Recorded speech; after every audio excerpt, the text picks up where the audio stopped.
Chairman. Before we begin our proceedings, I would like to acknowledge and pay the respects of the traditional owners of the land on which we meet, the Gadigal people of the Eora Nation. It is upon the ancestral lands that we meet tonight.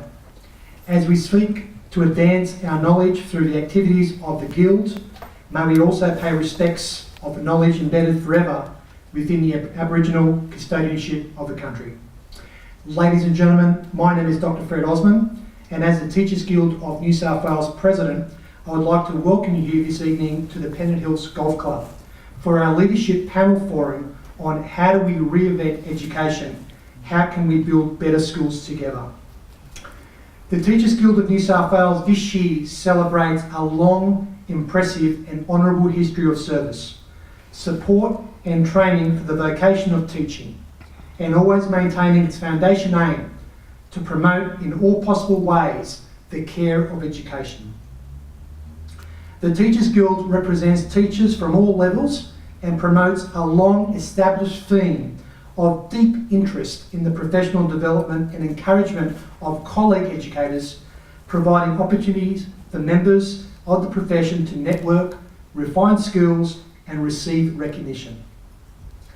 As the longest established professional organisation for teachers in Australia, the Guild has for 126 years been an important influence in the history of education and continues its commitment to the care of teaching to stand on the shoulders of past and current members who have helped shape education in this state. Our esteemed panel this evening includes Dr. Linda O'Brien, AM, is a principal at Granville Boys High since 2008 and is passionate about the great value of an arts education for young people. She has completed a Doctorate of Education at University of Western Sydney about the ways in which music and dance program can build social cohesion in a school. The success of these programs at the school have transformed the lives of many of the students at her school. Mr. Darren Cox is currently the principal of St Philip's Christian College, Cessnock, an innovative school situated on 100 acres in the Hunter Valley. Darren is a confident and inspiring leader who has been involved in education for over 25 years. Darren is a passionate and innovative leader who has created a successful culture of professional learning and leadership development. Dr. Paul Burgess is the principal at the Presbyterian Ladies College, PLC Sydney. Dr. Paul Burgess joined PLC Sydney in 2011 as its 13th principal. Dr. Burgess takes seriously in developing an inclusive and proactive atmosphere that he feels is important in fostering harmony within the school. He enjoys being a principal and leading a committed staff of teachers and a tremendous group of students. Linda McNeil has worked in the Catholic education for a decade and a half, firstly in the Maitland Newcastle Schools office and now as an Executive Director of the Council of Catholic Schools Parents. Throughout this work, it has been Linda's aim to promote the partnership between parents, schools and the community. She is a seasoned workshop facilitator for school, staff, parents and community members and has presented at conferences both nationally and internationally.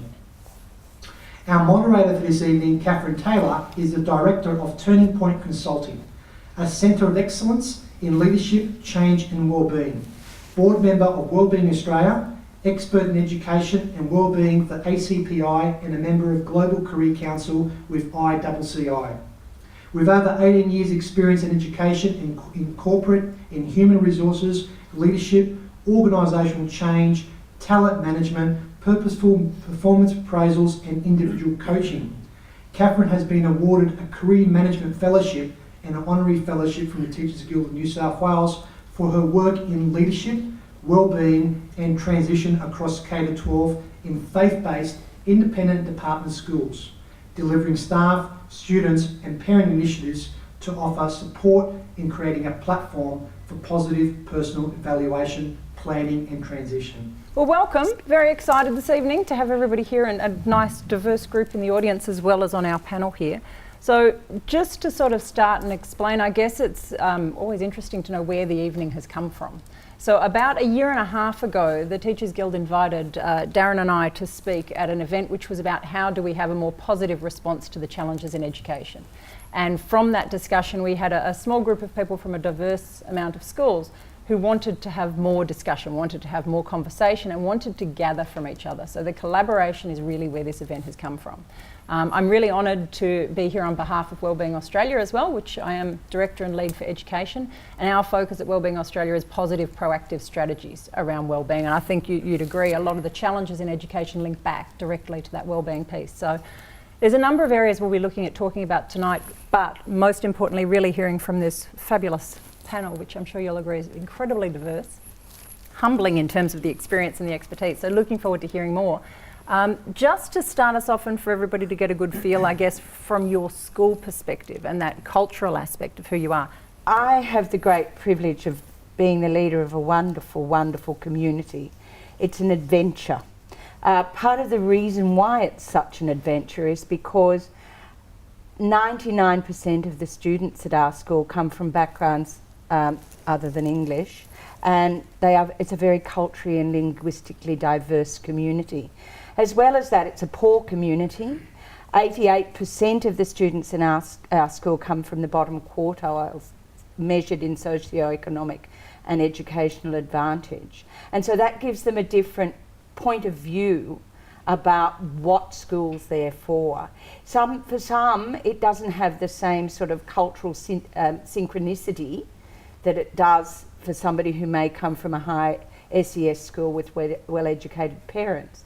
And so we have to adapt what we do in our school to meet them, because it is their school, we work for them, and so we have to have a culturally congruent school with what their expectations are and what they know about. Looking at some of the surveys that we've done at school, one of the things that the boys say is that the school doesn't really understand my culture. I don't know whether or not you can share similar experiences, but for me that's an issue that is foremost, because that young boy knows himself by his culture, has an expectation about what education is within that framework, and so therefore it's extremely important for us to adapt.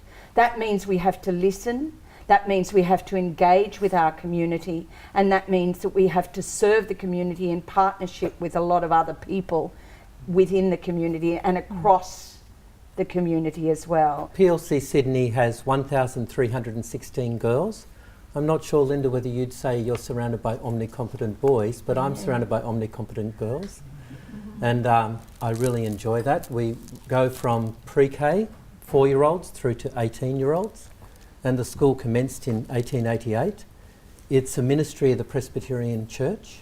And so I served through to a council, and the school fees had, put us in the higher socioeconomic band, but we offer bursaries and we have refugee children as well in school. Obviously not as many as you would have, but there are bursaries through. And the school is again a very diverse community. We have a boarding house, so we have international students as well as country students, Indigenous students, and then 174 different suburbs and towns that we serve in cities overseas as well.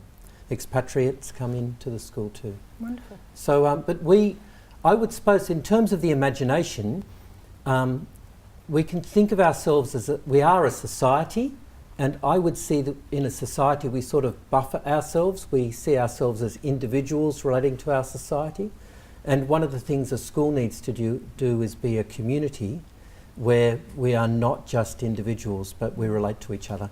The school has beautiful, beautiful gardens, and that's a lovely metaphor, and it's a lovely place to be. I'm very grateful for all the principals who came before me, that they didn't, plonk 1960s buildings in the gardens. The gardens really act as a very peace-bringing aspect to the school and help to build spaces in the school where the girls can really connect well. Thank you, Catherine, and thank you for inviting me. And let me start by saying I'm very humbled by the company that I'm in up here on this stage, and I can just tell, having spoken to each one of you, about the openness that you have to your community. And really that's what it's all about, isn't it? Well, I started working for the Maitland Newcastle Diocese, Catholic Diocese, and we had 56 schools and about 18,000 students. We needed a well set up complaint system, so I approached the director with that, and he said, "That's a great idea, Linda, you do it." And that's when I began my dispute resolution career. And I did train in dispute resolution, which I always say means that I can say to my kids now, don't mess with me, I'm a professional. It doesn't work with your own kids, don't try it. But it did come in very handy actually in that role. Although it doesn't always make you at the top of everyone's dinner list, I can tell you that too. But I loved it, and as Catherine said, I got to play that role of the intermediary, and I had the highest regard for the teacher and for the teachers, and the greatest empathy for the parents. So somehow bringing that all together, we achieved great things, really. I have a whole theory about the beauty of conflict and when you get through it, the magic that happens really at the other end of it. And so I was really blessed to be able to do that for 10 years. And now I'm at the state level, and I don't do as much of that work, though it continues where I was. But it helps me with my perspective now around the parent engagement and working with teachers now. I work with pre-service teachers and in-service teachers around that space, because there really isn't a lot of tuition for them around conflict management. Nobody really wants to say conflict. But I really think we do need to call it what it is and learn the appropriate skills. I moved out of Sydney up to the Hunter Valley. I came from a very cultural diverse school here in Sydney as well. I'd been at Lakemba for a number of years, and so I said to the principal at the time, I said, "So what's the multicultural status of the school? Give me a breakdown." He says, "We have both cultures, Anglo and Saxon," and that pretty much sums up Cessnock. And so it is very, very different, having spent years at Lakemba to go to up there to Cessnock, which is very, very blue collar. I started there 9 years ago. We had 200 students, and we were only up to year 9 at the time, and so we then added year 10, 11 and 12, so that was an interesting journey. And we then bought 103 acres in what was a swamp that had really, really sick horses that used to unfortunately die a lot of the time. It was just terrible land, and so we bought that land, and we had to ship in some incredible amount of hundreds and hundreds and hundreds of tons of dirt to build it up. So we basically built up our own almost Uluru up out of the floodplain, and we've been building school and facilities ever since. And the school now has 1,050 students, and we have another 60 students in a special school that we started on our site as well, and we're projected to grow to about 1,500 students in the next half a dozen years. So, so it's really been an exciting journey. We're in the lowest socioeconomic category, and so that brings a whole lot of interesting phenomena to a school, and I would suggest some of that is around hope and aspiration and probably a lack of it. 54% of students in the Cessnock area do not complete year 12, and so it's really quite amazing that in this day and age we're still trying to convince more than half the students to stay to year 12, which in most schools is just not even a conversational piece anymore.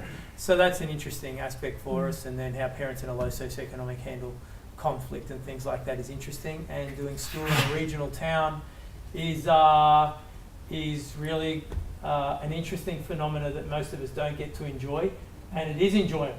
And because we can be friends with our electrician and we can be friends with our plumber, well, we can also be friends with the guy who runs the school. And so we just actually, we do relationships that way. So they'll have their principal in their house drinking red wine with their parents, and they'll have me driving them to netball and to dancing and to everything else, and to a whole lot of the students in the school.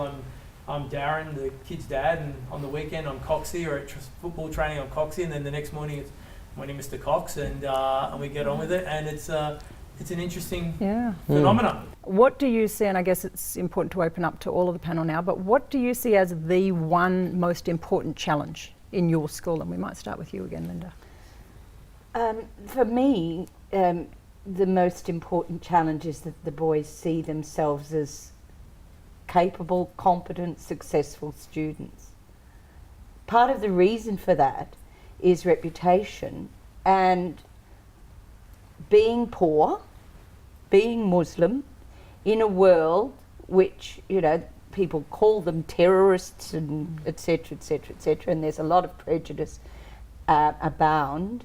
They have low self-esteem as learners. Not all of them, of course, but there is apprehension for many of them, and that lack of confidence and building confidence and be able to celebrate their capabilities and celebrate who they are in the broader community is a challenge that we face constantly. I mean, we take them out, people say, oh, they were nice. They ring me up and say, gee, they were nice. And I think, well, that's very kind of you to say so.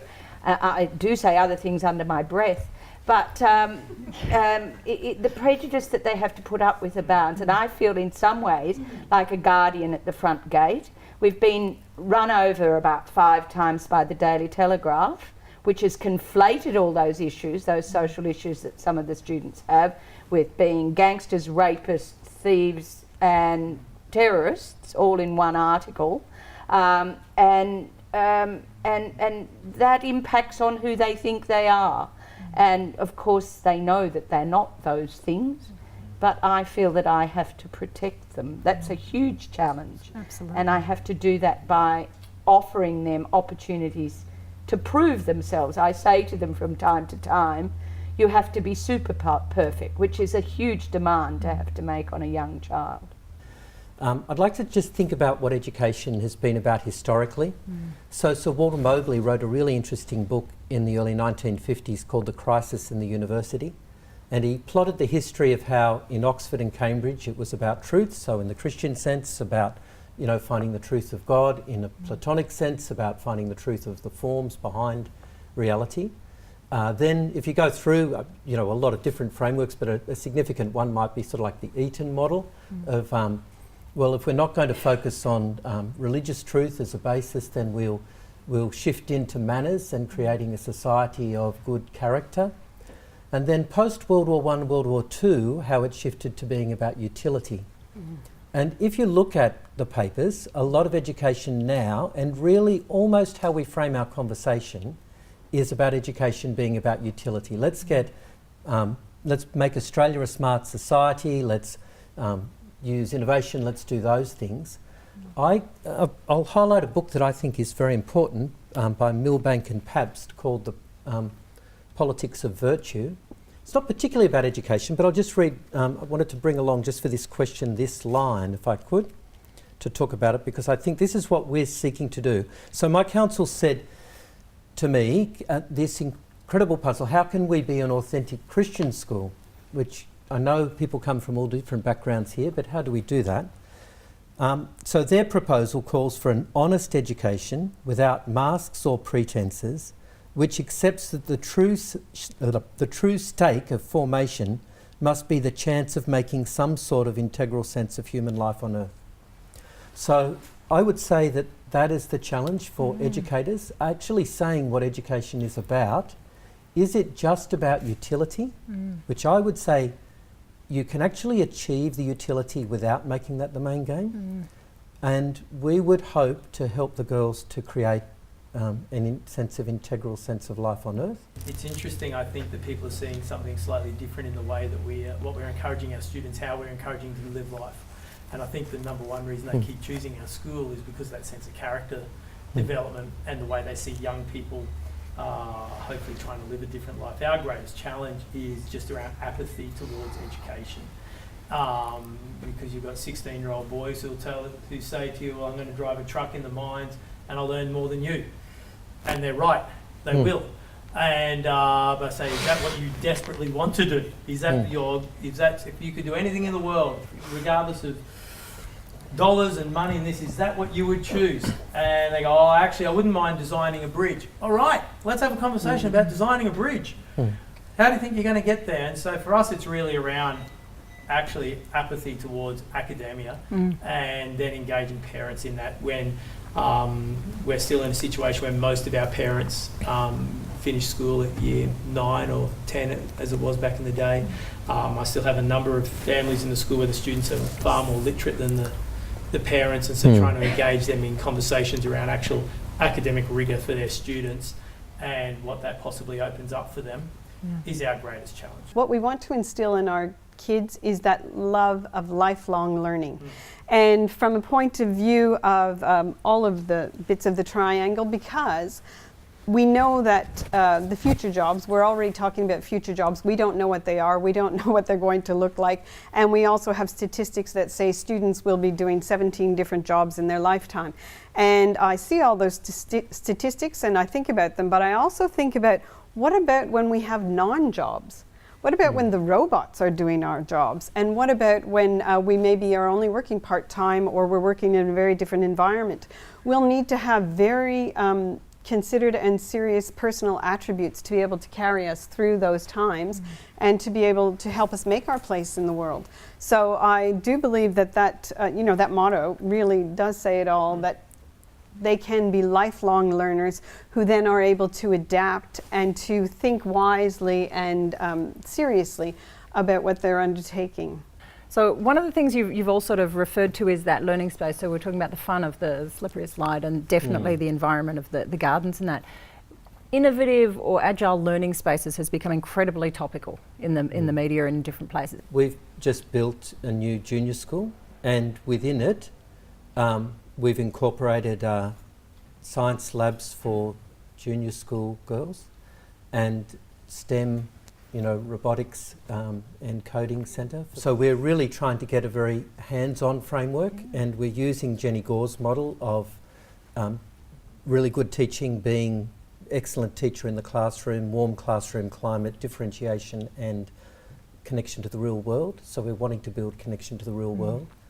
And then in the spaces themselves, then we would put, say, year 3 together. We've got three classes there together, and the walls are all openable and all closable, and a breakout space. So we'll put it like this, 1, 2, 3 classrooms with all of the walls openable, and then a breakout space. And we've used the headline words of intimacy and openness, so you can close the classroom off for direct teaching, and you can open the classroom up for collaborative work.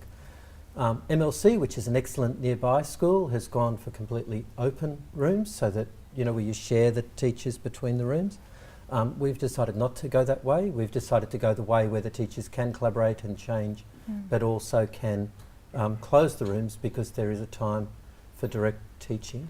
And then we've sought to make the playground very experiential, water recycled, creek beds, and you know what I mean? Things like that. Beautiful. So we've really sought to try and build a thinking approach, but a hands-on approach. Yeah. So it's real. It's actually there. Darren, did you have anything else to add into it? Because you've evolved your school, Yeah, sort of. so getting to build it from the ground up is a huge advantage.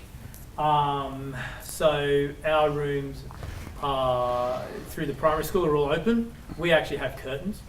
So rather than having operable walls, as a primary school teacher, I often found that walls were either so flimsy they just kept flopping around everywhere, or they get too heavy and primary teachers found them hard to move. And so we found that the curtains focus the students enough, that give enough sort of that when we're teaching explicit direction for literacy and numeracy.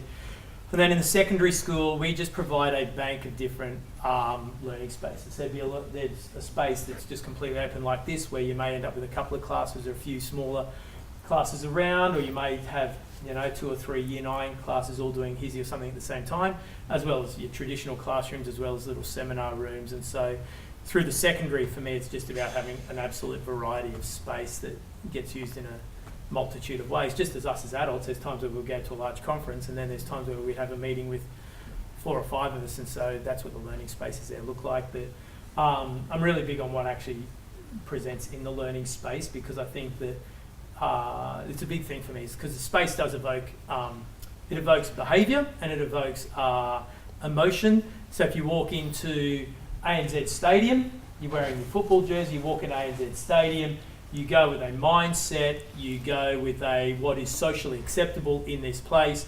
And then I've seen my students, when we took them to France on a cultural trip last year to really try and give them a world, you walk into Notre Dame and these kids all walk and they just be in peace. And they just stand in quiet awe and wonder. And students get that. I didn't have to tell them to be quiet. I don't have to tell them to be loud when they go in a football stadium. They get it because the space lets you know how to be in that space. And so I think classrooms need to be the same, because we'll put them into one classroom and say, now be creative and collaborative, but it's the same space where we also want them to be quiet and sit there and be zoned into this thing. And I think that we need to create the space so that actually it is a creative, funky, innovative space for that, but then the next space is calm and still and focused, ready for that. The other piece of that, I guess, other than the walls and the landscape and those sorts of things, is technology. Technology and IT use within schools is becoming such a huge discussion point. Do we have devices? Do we not? How do we use them? How do we regulate? How do we teach? How have you approached that? Well, we've currently, we had the digital education revolution where everybody got a laptop for a while, which was a bit of a management problem. Because we didn't have the technical support. We don't often have the funds to actually supply somebody who can fix all this stuff, but we manage that. But we've just given all of year 7 and 8 a laptop, so they've all got a laptop.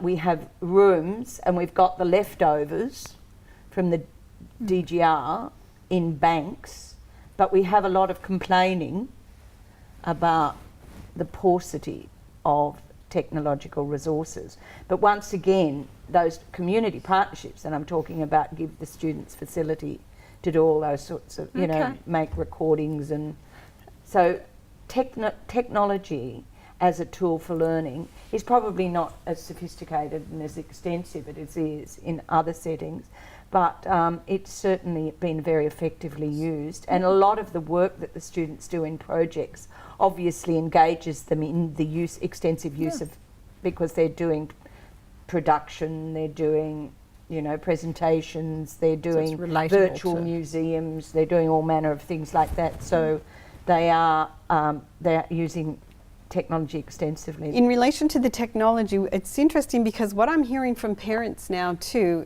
speaking to younger parents as I go around, though I've seen marvelous examples of technology being used in schools, and especially combining STEM and arts, and we recently gave our Roger O'Sullivan Award to a school in Beethaven that was using robotics in the art space, and it was fascinating. But interestingly, I'm hearing from parents, and especially after our revolution that we had, and we've got all this hardware around the place, parents are finding it an intrusion in their family life with, for example, the iPads that come home from school and they can't get their kids off the iPads, and it's making real problems for them. So that's something now, I think we've gone through a cycle almost, haven't we, where we've seen it come in, it was the best thing coming, and now we're seeing how it impacts on families. And I know a lot of families now that are just really limiting that, that aspect. But when it comes to secondary school, there's a myth that parents don't need to be involved in secondary school, right? And that the kids don't want them to be involved. Well, the first thing we need to do is really smash that myth, because in fact research says that they do, that the kids actually do want you there. And when you think about it, really, this is the stage of their lives when they're being introduced to, you know, not as we were in the 60s, 70s, but sex, drugs, and rock and roll, but, you know, sex, drugs, and peer pressure. And it's all coming at them. And if they don't need their parents then, you know, when do they need them? They really do need them mostly at that time.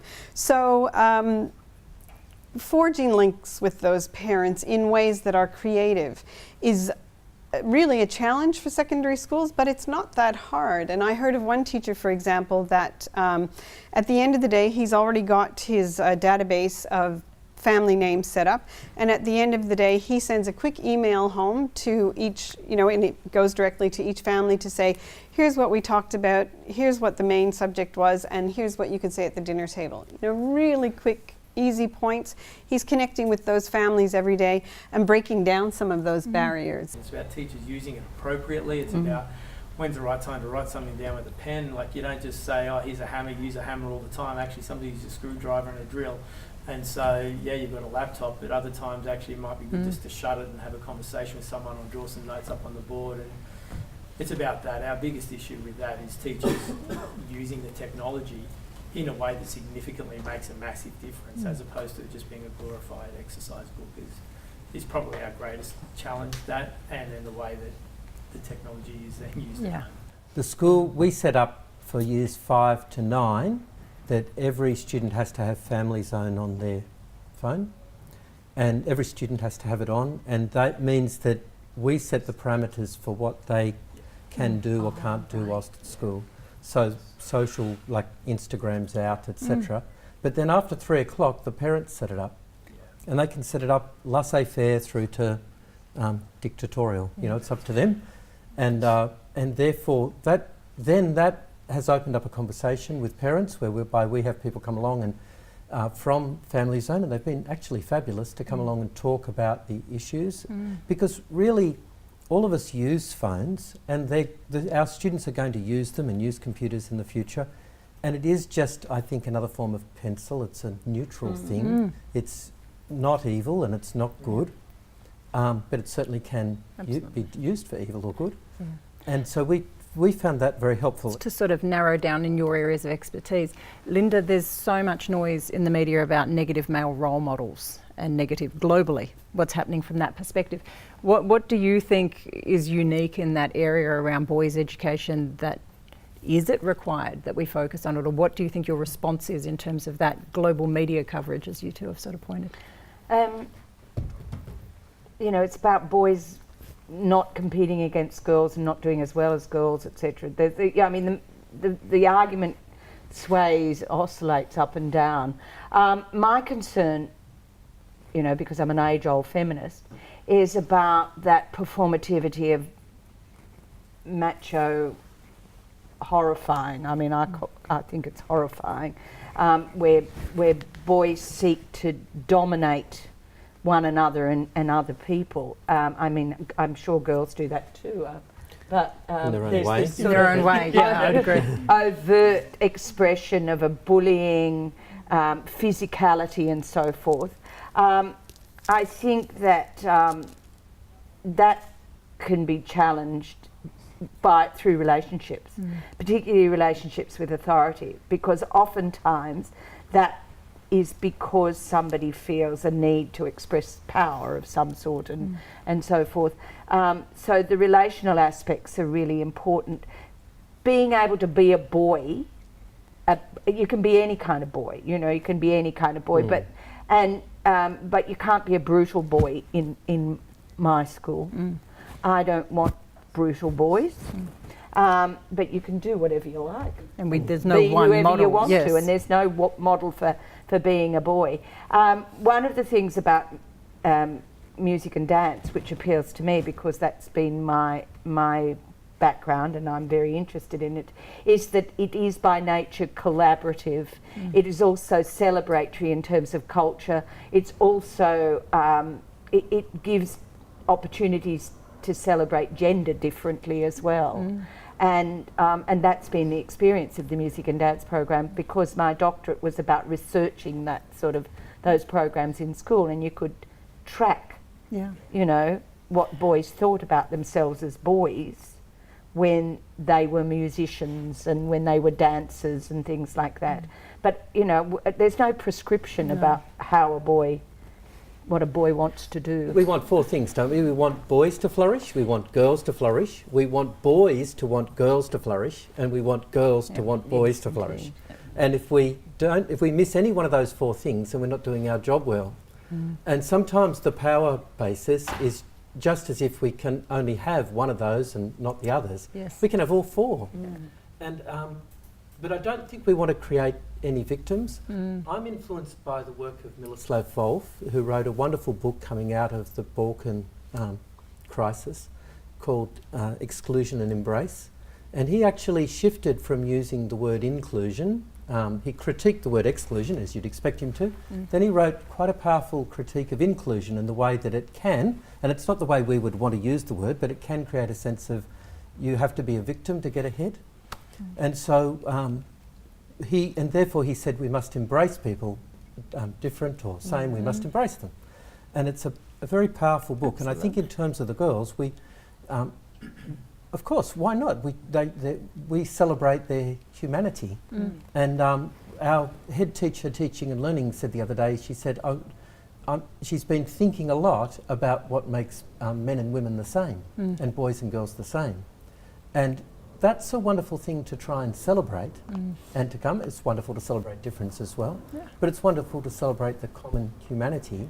And therefore, of course, it was Dorothy Sayers who, when she was going through that difficulty with, you know, in Oxford and the the crusty old men were saying, why do you want to study Aristotle? That's something that a woman shouldn't be concerned about. She said, well, probably most women don't want to study Aristotle, but I do want to study Aristotle. And so if I do want to study Aristotle, then give me a good reason why I shouldn't. Yes. And I think that's the critical thing. Why not just open up for the girls to be able to study? And they absolutely love studying physics and Yes. science and everything, and English. They love it. So why shouldn't they study it? Yep. That's So in Cessnock, a town like Cessnock, it's an interesting social case because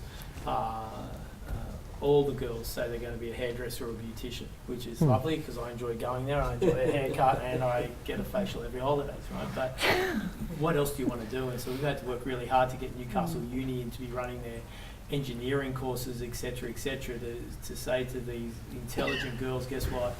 You have got a world out there that you can achieve and be whatever it be, etc., because they don't see themselves that way and they're not surrounded by highly successful.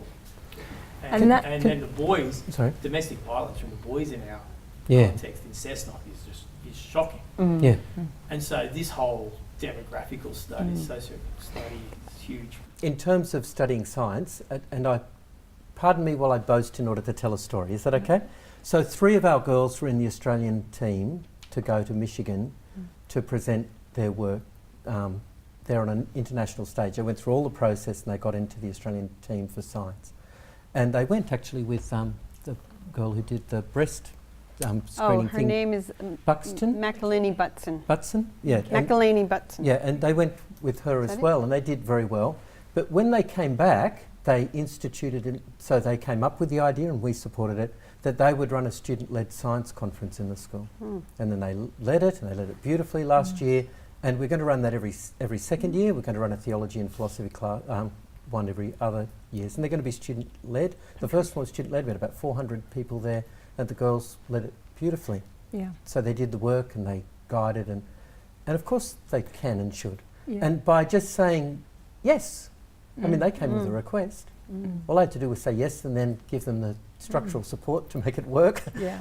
which wasn't that hard.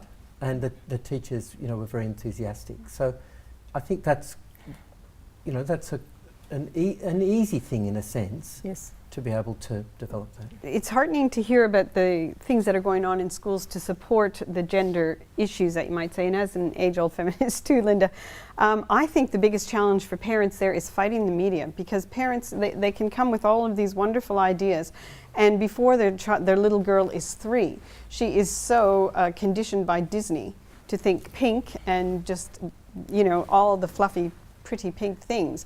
And it's a real challenge for parents. They're fighting against that. So whatever schools can do to help them in that area is terrific.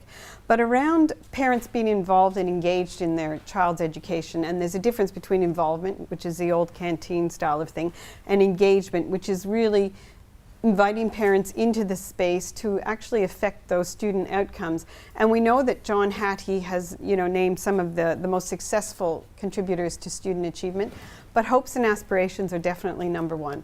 So if the school can create an environment where they invite parents into that conversation around the student and get the parents to share their hopes and the student to share their hopes, and then the teacher. Deb Pusher, who's from the University of Saskatchewan, and not that all good stuff comes out of Canada, but a lot does, and she talks about parent knowledge and teacher knowledge. And really it's the alchemy, isn't it, when you put those two things together and you do get something that's much greater than the sum of its parts. And that's really where the magic happens and where we get heightened student outcomes, but even more importantly, as Paul has pointed to, the development of that whole child and fulfillment. What do? I see this role hugely important to me. So I've probably reached a stage of life where I see myself as responsible for education beyond just what happens in my school. And so one of the things that I often say to our young teachers is that, I became principal when I was, age, 40 something, and so I'm now 45. I say in 20 years' time I'm going to retire. So in 20 years' time, which one of you 25-year-olds is going to be a head of school, a head of faculty, a principal, or whatever? And so I try to call them forward as to who and what they can become, and then I understand the stage of life. Like when you start teaching, It's often the first time you've moved out of home. It's often your first very full-time job as opposed to a part-time job. Often you're just getting into a very serious relationship or getting married. And so it's actually a massive time of upheaval in your own personal world. And so I see my role, you know, once upon a time I was a pastor in a Baptist church, and so I sort of see my role there to, I don't know, pastor, shepherd these young staff, as well as expect professional standards out of them. And so we do that by how we value them as individuals. I mentioned about our strengths-based approach to education before. We have a coaching culture in the school where they meet with a coach once every couple of weeks in regards to all sorts of manner of things where they're setting themselves personal goals on that. And I just, I'm big on leading culture.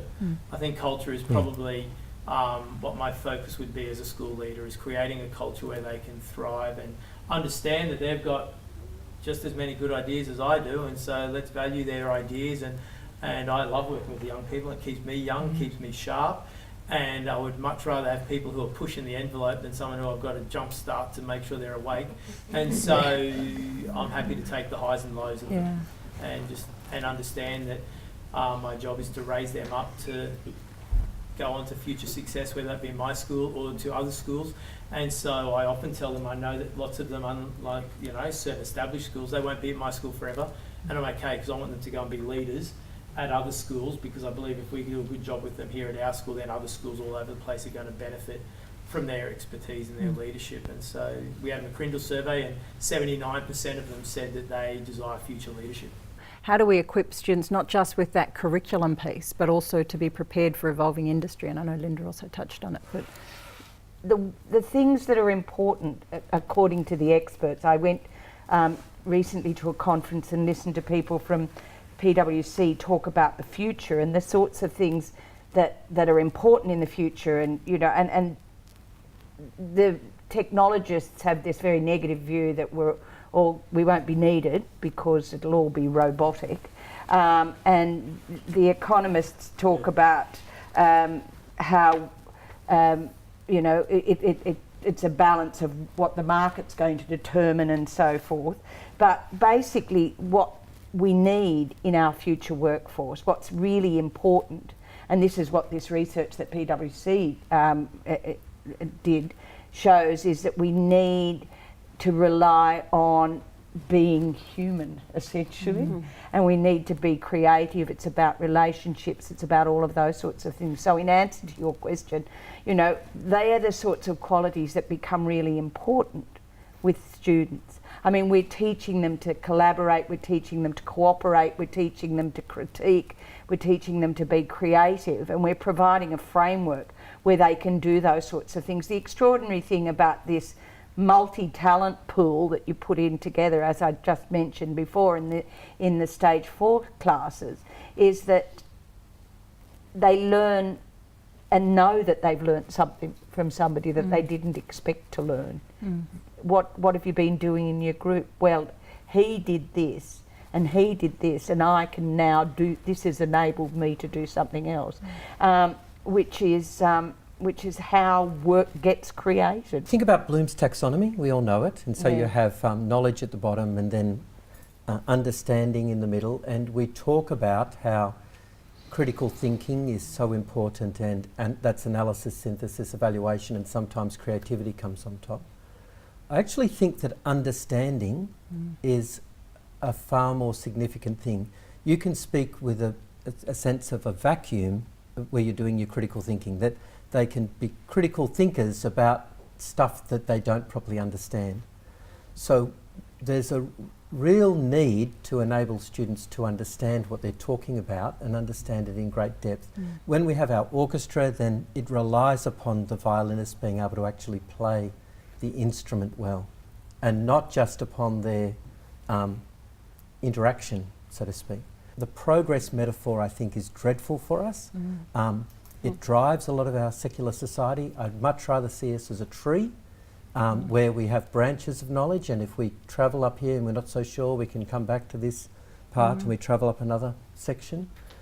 You can go right back to an argument in philosophy to Anselm, and he was out of date for centuries, and then all of a sudden people are starting talking about him again. Because the idea doesn't ultimately end, and we progress beyond to another one.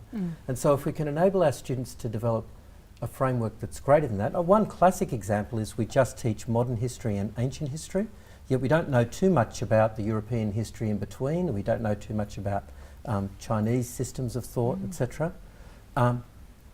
So why is it that that's the case? And so developing a deep understanding can save us from some errors. There's a great book by James Hannam called God's Philosophers, which is just about science between from Roman times and the Copernicus, and all of the science that developed in between.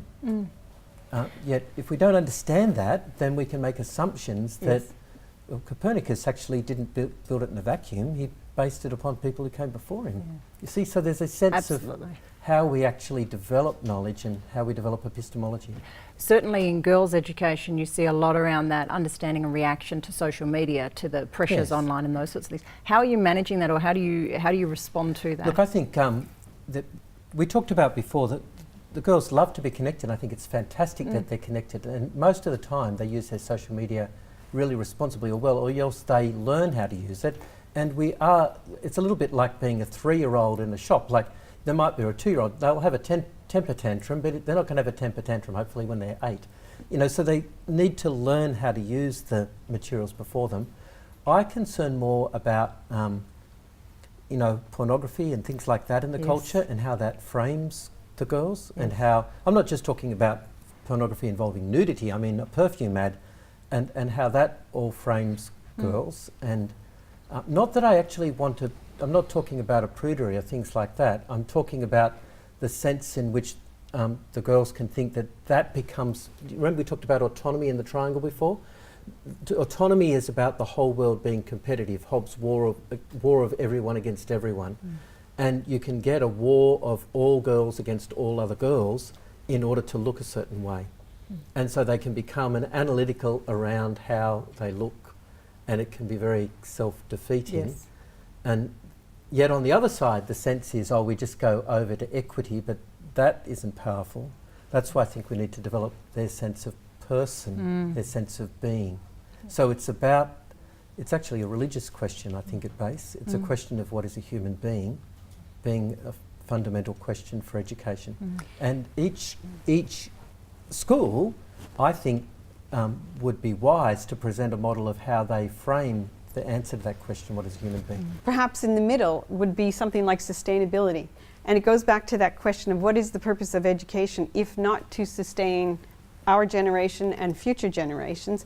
And we're lucky in our Catholic world that our Pope Francis currently is quite taken up with issues like that, and has produced a paper called Laudato Si, which gives us a bit of a blueprint for that sustainability notion, though it does exist across all sectors and in all ways.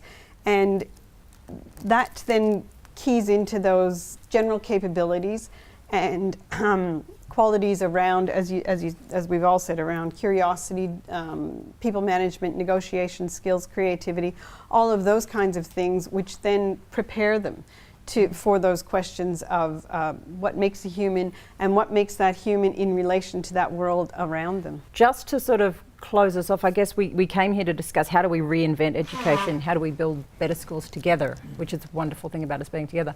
What's your one takeaway if you were to say this is the one thing, if I was listening to this, that I would be thinking of or considering? It's about the whole person. I think as I listen to all the conversations here, it's actually about the takeaway of reinventing education is that how it's going to look, whether there's ATARs, what school hours look like, how curriculum's going to be implemented, etc., etc. That is dead set all up for grabs in the coming years.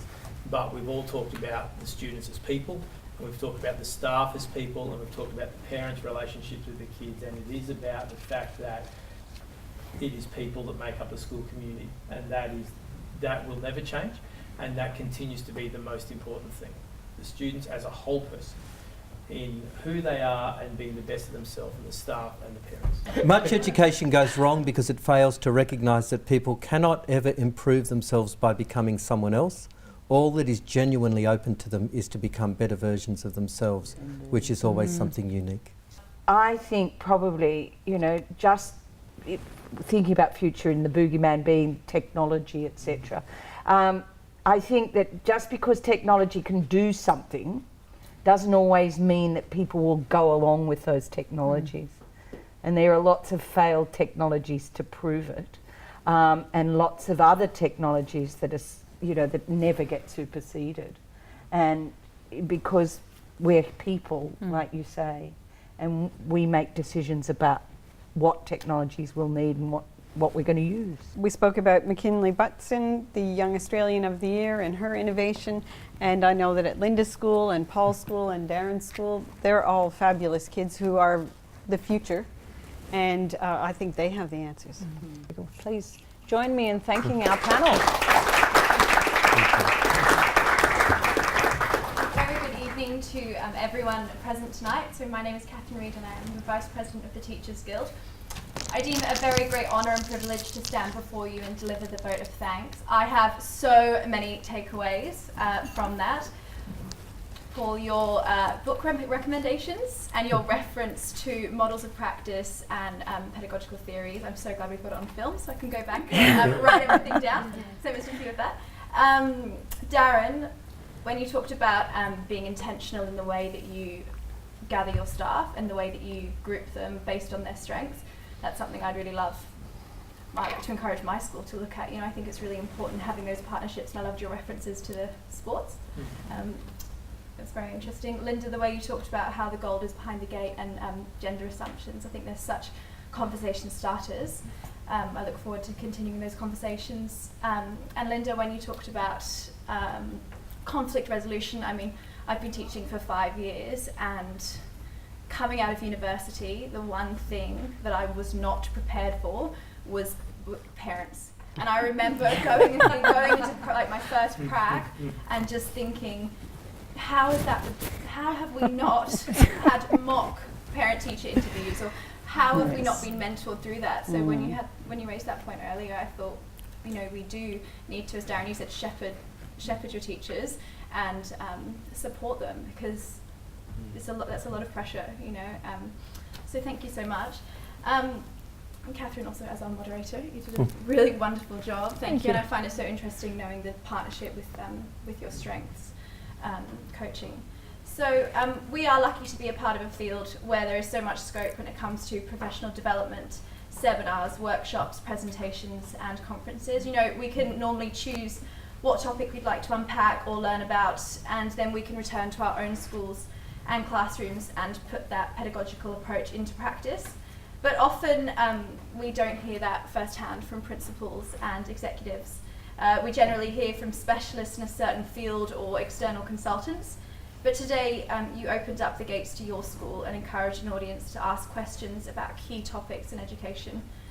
Your comments and explanations tonight were invaluable, and I know that we are going to return to our schools tomorrow inspired by your words, but also you're probably going to go and hassle our own principals with a list of the advice that you've given us. So we have a small gift to show our appreciation to you, and we hope that you'll accept this on behalf of the Guild. So thank you so much. Can you please thank her? Thank you. It was lovely.